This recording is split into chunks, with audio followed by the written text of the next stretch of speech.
Assalamualaikum warahmatullahi wabarakatuh. Jumpa lagi di pembelajaran IPA yang menarik dan menyenangkan. Kali ini kita akan pelajari materi bab 7 bioteknologi bagian yang pertama.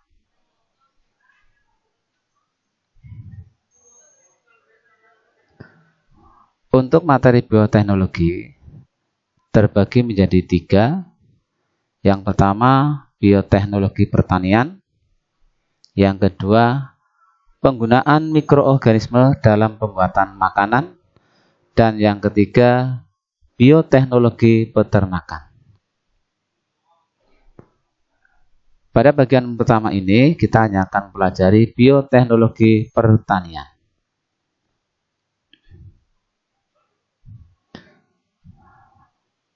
Bertambahnya populasi manusia dapat membawa dampak negatif bagi kelangsungan hidup manusia itu sendiri.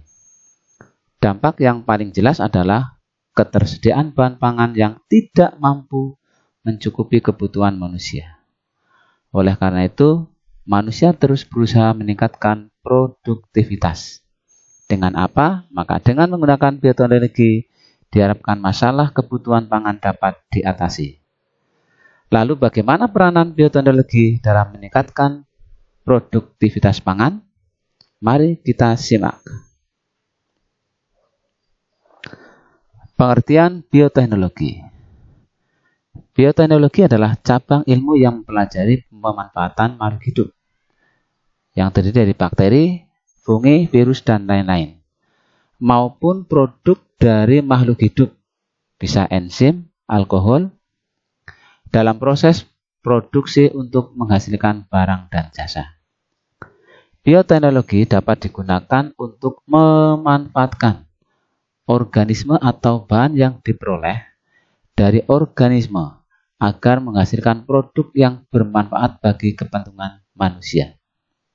Bioteknologi merupakan gabungan dari beberapa ilmu, di antaranya adalah biokimia, mikrobiologi, mikologi, fisiologi, genetika, biologi molekular, dan kimia.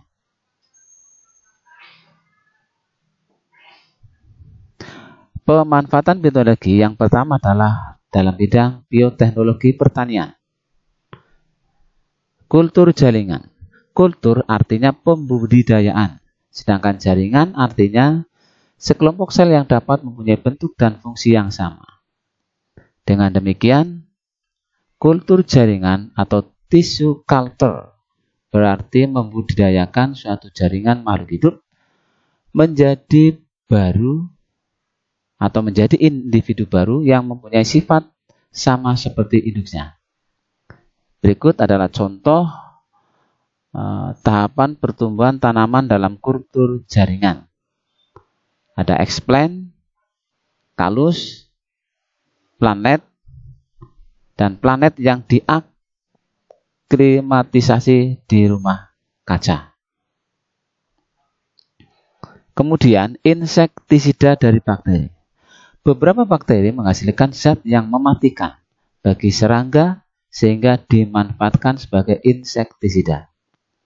Bakteri yang digunakan sebagai insektisida adalah Bacillus thuringiensis. Bakteri ini menghasilkan racun yang disebut protein kristal insektisida atau ICP, insektisidal kristal protein. Racun ini menyerang saluran pencernaan hama serangga sehingga hama tersebut berhenti makan dan akhirnya mati. Kemudian pembastaran atau persilangan. Pembastaran atau persilangan merupakan perkawinan antara dua individu tanaman yang berbeda varietas, tetapi masih dalam satu spesies. Pembastaran merupakan cara yang sederhana, murah, dan paling mudah untuk menghasilkan tanaman pangan yang bervarietas unggul. Para ahli pemilihan tanaman di Indonesia telah berhasil menciptakan tanaman pangan varietas unggul dengan menggunakan cara tersebut. Contohnya, tanaman pangan varietas unggul tersebut adalah padi IR8, IR20, PB8, HIPA 10, dan IMPARI 33. Teknologi nuklir.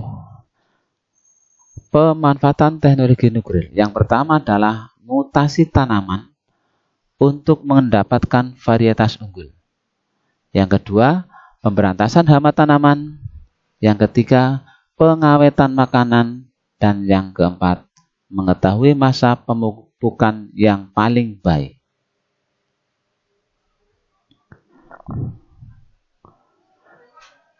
Pengelolaan lahan pertanian. Pengelolaan lahan pertanian dapat dilakukan dengan dua cara, yaitu ekstensifikasi dan yang kedua intensifikasi. Apa itu ekstensifikasi? Yaitu merupakan usaha memperluas lahan pertanian. Apa itu intensifikasi? Yaitu merupakan usaha meningkatkan kualitas dan kuantitas hasil pertanian pada lahan terbatas. Intensifikasi dilaksanakan dengan menerapkan panca usaha tani, yaitu pengolahan lahan, penggunaan bibit unggul, pemupukan, pengairan yang baik, dan pemberantasan hama, gulma, dan penyakit tanaman. Selanjutnya, teknologi hidroponik. Hidroponik berasal dari kata Yunani, yaitu hidro yang artinya air dan ponos yang artinya mengerjakan. Hidroponik merupakan metode bercocok tanam tanpa tanah. Media tanamnya dapat berupa kerikil, pasir, sabut kelapa, zat silikat, pecahan batu karang atau batu bata, potongan kayu atau busa. Keberhasilan hidroponik bergantung pada kebersihan wadah, media, dan tanaman yang digunakan. Keuntungan menggunakan teknik hidroponik adalah hasil tanaman berkualitas tinggi, bebas hama penyakit, penanaman tidak harus mengikuti musim tanam, tidak memerlukan tanah yang luas, serta penggunaan air dan pupuk menjadi lebih hemat. Rekayasa genetika. Rekayasa genetika merupakan suatu usaha memanipulasi sifat genetik makhluk hidup untuk menghasilkan makhluk hidup yang memiliki sifat yang diinginkan. Rekayasa genetika dapat dilakukan dengan menambah, mengurangi, atau menggabungkan dua materi genetika DNA yang berasal dari dua organisme berbeda. Hasil penggabungan dua materi genetika yang berasal dari dua organisme yang berbeda disebut DNA rekombinan. Organisme hasil dari rekayasa genetika disebut organisme transgenik. Demikian. Terima kasih. Assalamualaikum warahmatullahi wabarakatuh.